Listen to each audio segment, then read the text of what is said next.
እንደዚሁ ሚካኤል ወልደ ሩፋኤል በምክትል አሰልጣኝነት እያገለገሉ ይገኛሉ። ማቲያስ ሌላ አሰልጣኝ ቡድን አባል ድጋፍ እየሰጡ ይገኛሉ። ወላይታ ዲቻ ደጋፊዎች ለተጓዥ ደጋፊዎች ሞራል በመስጠት ላይ ይገኛሉ። ወጥተው መዳኘትም ጀምረዋል። ጨዋታውን የሚጀምረው ሸገር ከተማ ነው። ሙሉ ነጭ ማሊያ በመልበስ ከቀኝ ወደ ግራ፣ እንደዚሁም ወላይታ ዲቻ የሚታወቅበትን ቢጫ ማሊያ ከግራ ወደ ቀኝ ለብሶ ወደ ሜዳ ገብተዋል። የሊጉን የመጀመሪያ ጨዋታ ሲያከናውን የለበሰው ቢጫ ማሊያ እንደነበር ይታወቃል። ማርቆስ ኤልያስና ሳምሶን ጥላሁን በአማርኛ የቀጥታ ስርጭት፣ በአፋን ኦሮሞ የቀጥታ ስርጭት ላይ ተሰማና መኳንንት ሙጬ ይህንን ጨዋታ በአማራጭነት ይዘን ወደ እናንተ እየደረስን እንገኛለን። ከቴሌቪዥን ባሻገር በዩቲዩብ እና እንደዚሁም በፌስቡክ ገጽ በአማራጭነት መከታተል ትችላላችሁ።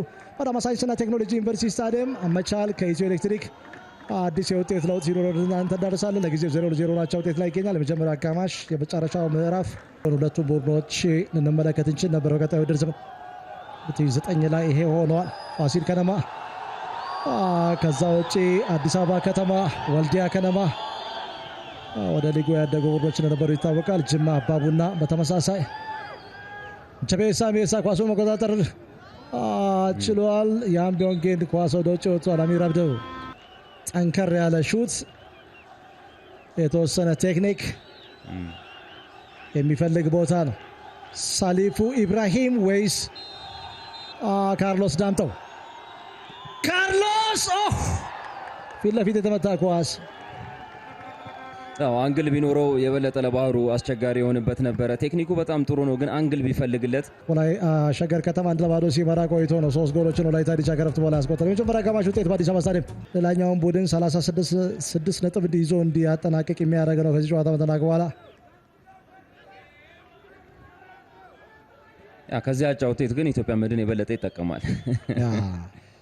ምክንያቱም ዛሬ አሸንፏል። ሁለቱ ከሱ በላይ ያሉ ቡድኖች ደግሞ ነጥብ ጥለውለታል በዚህ ውጤት የሚጠናቀቅ ከሆነ። ስለዚህ የበለጠ ደስተኛ ሊሆን የሚችለው ቡድን ኢትዮጵያ መድን ነው ሊሆን የሚችለው። ናትናኤል ላሴሮ ጥፋት ፈጽሟል። ቢኒያም ላይ ሁለቱም በሚገባ ይተዋወቃሉ። ከታች ያደጉ ናቸው። በወላይታ ዲቻ በ16 ወረዳዎች ወላይታ ዲቻ ታዳጊዎች ላይ እየሰራ አሁን በሊጉ ውጤት በሁለቱ ቡድኖች ዙሪያ የሚገኙ ቡድኖችን የሚያስደስት 2 ነጥብ ነው የሚቀንስ። ሁለቱንም ቡድኖች ይዞ ለማቆየት የሚያመች ውጤት ነው። ምክንያቱም አንደኛው 3 ነጥብ አግኝቶ ከወራጅ ቀጠና ሊወጣ የሚችልበት እድል ወላይታ ዲቻ 35 ኢትዮጵያ ንግድ ባንክና እንደዚሁም ሀዲያ ሆሳዕና 34 ላይ ነበር ጎል ያስቆጠረው። መጨረሻው ደቂቃ ላይ ገዛኸኝ ደሳለኝ ራሱን ለመልሶ ማጥቃት እንቅስቃሴ አጋልጧል። ሸገር ከተማ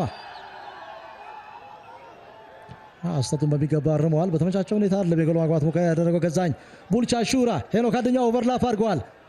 ሸገር ከተማ የመጀመሪያ ጎል ሊያገኙ ይችላሉ። ጥሩ አቅርቦት ነው።